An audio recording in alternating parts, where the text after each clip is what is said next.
మండల కేంద్రంలోని QR gardens లో కొత్తకోట పట్టణ మండల బీఆర్ఎస్ పార్టీ కార్యకర్తల సమావేశంలో పాల్గొన్న మాజీ ఎమ్మెల్యే ఆల వెంకటేశ్వరరెడ్డి గారు. ఎమ్మెల్యేగా మీకు లేకుండా ఆలనగా మీకు అండగా ఉంటా. ఇది వరకు నా జిద్దు ఇక నుంచి అలాగే ఉండాలి. కార్యకర్తలకు ఎల్లవెల్లలా అండగా ఉంటానని స్వల్ప మెజారిటీతో ఓడిపోయాం. నాయకులు కార్యకర్తలు సమన్వయంగా ఉండి పనిచేయాలి. ఇక నుండి ఆ తప్పు జరగకుండా జాగ్రత్త పడదాం. ఒక ఎమ్మెల్యే పదవి తప్ప అన్ని పదవులు మనమే ఉన్నాం. రానున్న ఎన్నికల్లో బీఆర్ఎస్ పార్టీ అభ్యర్థులను గెలిపించుకోవాలి. పదవి లేకపోవచ్చు నాకు, కానీ ఆళ్ల వెంకటేశ్వరరెడ్డి అనే వ్యక్తి మీ మధ్యనే కేసీఆర్ గారి నాయకత్వంలో ఉంటాడు. ఉద్యమ స్ఫూర్తి మనకు చాలా అవసరం. గ్రామ పంచాయతీ ఎన్నికల్లో మీరంతా కసి మీద పనిచేయాలి. జరిగిపోయిన నష్టాన్ని స్థానిక ఎన్నికలు సరిచేసుకుందాం. ఈ కార్యక్రమంలో కాటం ప్రదీప్ గౌడ్ గారు, స్థానిక ప్రజాప్రతినిధులు, బీఆర్ఎస్ నాయకులు, కార్యకర్తలు పాల్గొన్నారు.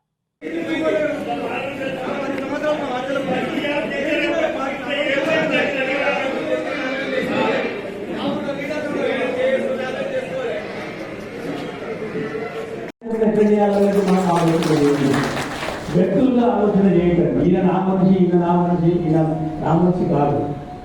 పార్టీ వ్యక్తి కార్యకర్తలకు అందుబాటులో ఉంటాడా, ప్రజలకు సేవ చేస్తాడా, రేపు 5 ఏళ్ళు కేసీఆర్ గారిని నమ్ముకొని ఉంటాడా లేదు, ఇవే వాళ్ళు చేస్తున్నారు తప్ప తమ రాజకీయ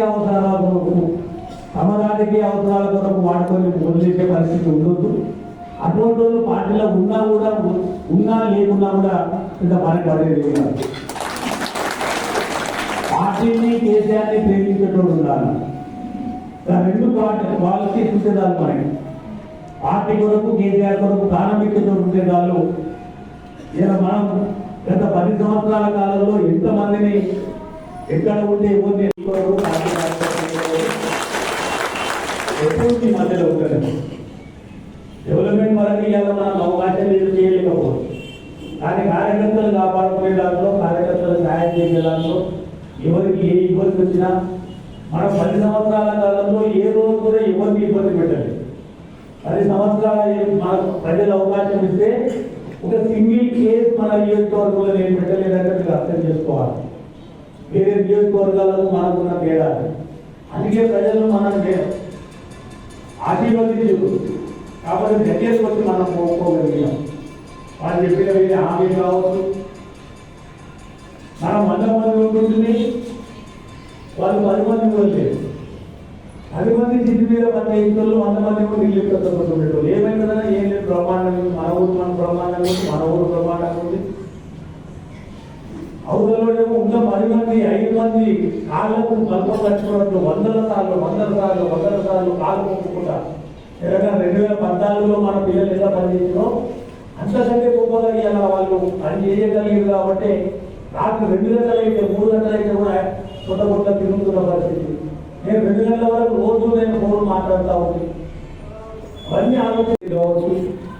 నిజంగానే గ్రామాల వారిగా నేనే మీ అందరితో ఇంటరాక్ట్ అయితే ఇంకా ఏం లోటుపాట్లు ఉన్నాయి, ఇంకా ఎక్కడ మిస్టేక్ ఉంది, ఇంకా ఏం చేయాలి అన్న ఆలోచన వస్తుండే కదా. ఇవాళ అన్ని ఆలోచన చేస్తే ఒక్కొక్కటి అర్థమవుతా ఉంది. ఎంతసేపు నియోజకవర్గాన్ని ముఖ్యమంత్రి గారి ఆశీర్వాదంతో చాలా గొప్పగా చేయాలి. ఏ ఊరికి ఏది అడిగితే అది అడగని పనులు కూడా చేసుకుంటూ పోయి ఇలా లాస్ట్కు మనం చేసిన పని మనని ఇలా గెలిపించలేకపోయింది. ఇలా ఎక్కడ జరిగినట్టు అభివృద్ధి కాన్స్టిట్యూన్సీలో చేసినా కూడా ఇలా మనం గెలవలేకపోయినామంటే లోపం ఎక్కడో, ఆ లోపాన్ని మనం వెతకాల్సిన అవసరం ఉంది. అందరికీ కూడా ఈరోజు మన అహం అనేది ఉండదు. ఎప్పుడు కూడా ఆ అహమే దెబ్బతీసింది అందరినీ. ఇప్పటికైనా కొన్ని గుర్తుపెట్టుకొని, అహాన్ని దూరం పెట్టుకొని, ఈగోలు దూరం పెట్టుకొని అందరినీ ఎట్లా కలుపుకొని పోవాలి. రేపు ఈ నియోజకవర్గంలో ఇలా మనకి 87,000 మంది ఓట్లు వేసినట్టే 87,000 మంది మనను ఎమ్మెల్యే కావాలని కోరుతున్నారు. అది అంత చిన్న విషయం కాదు. వేరే నియోజకవర్గాలతో కంపేర్ చేస్తే చాలా మంది 20,000, 30,000 ఓట్లతో ఓడిపోయిన సందర్భాలు ఉన్నాయి. కానీ మనం ఓడిపోయింది చాలా తక్కువ. పోస్టల్ బ్యాలెన్స్ అయితే మనకు దాదాపు 750 మైనస్ అయింది. అది తీసేస్తే దాదాపు 540 ఓట్లు మాత్రమే. బాధంతా అంత దగ్గరికి వచ్చి పోయినామన్న బాధ మీలో ఉంది, నాలో ఉంది, రాష్ట్ర నాయకత్వంలో కూడా ఉంది. మీరు ఎంత బాధపడుతున్నారో పైన ఉన్న వాళ్ళు కూడా అసలు ఈ కాన్స్టిట్యున్సీ ఎటువంటి పరిస్థితుల్లో జిల్లాలో గెలిచే మొట్టమొదటి స్థానం ఎక్కడైందనే చాలా మంది ఆలోచన ఉంది. కాన్ఫిడెన్స్ కావచ్చు, మన నిర్లిప్తత కావచ్చు. 2014లో నేను చాలా మీటింగ్లో చెప్పిన, 2014లో అసలు మనకు సైన్యమే లేకుండే.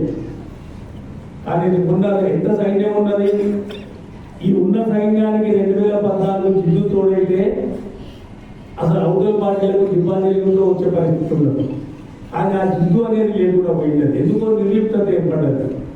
గ్రామ స్థాయిలో కావచ్చు, మండల స్థాయిలో కావచ్చు, నియోజకవర్గ స్థాయిలో కావచ్చు, గెలుస్తే అన్న ఒక భావన కావచ్చు, నాకేం పట్టింది అన్న భావన కావచ్చు.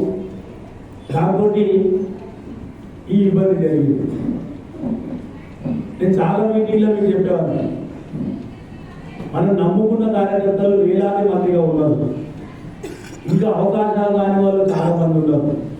సాయం పొందని వాళ్ళు వేల మంది ఉన్నారు. ఉద్యమకాలం నుంచి పనిచేస్తున్న వాళ్ళు.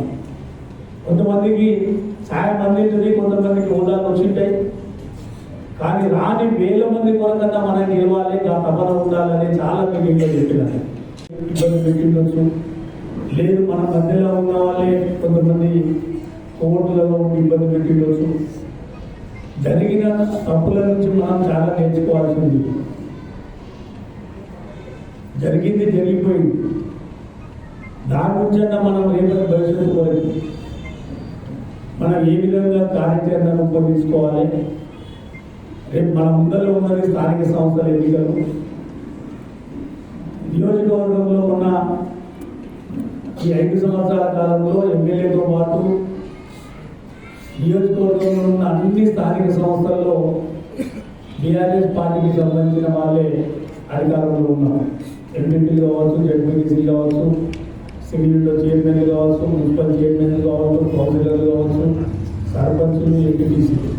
నేను మీ అందరినీ కోరేది ఒకటే, అయ్యింది అయిపోయింది. ఇప్పుడు ఎమ్మెల్యేగా మీ మధ్యలో లేకపోవచ్చు నేను, కానీ ఆల వెంకటేశ్వర రెడ్డిగా ఎప్పుడు మీ మధ్యలో ఉందా మీ అందరిలో.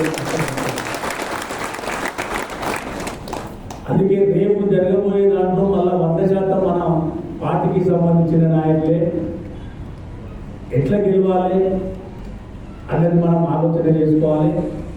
ఏ గ్రామానికి ఆ గ్రామం నిజాయితీగా ప్రజల కొరకు, కార్యకర్తల కొరకు పార్టీని నమ్ముకుని 5 సంవత్సరాలు ఎవరైతే ఉండగలుగుతారో అటువంటి వారిని మీ గ్రామానికి సంబంధించి మీరే సెలెక్షన్ చేసుకుంటే మంచిగా ఉంటుంది.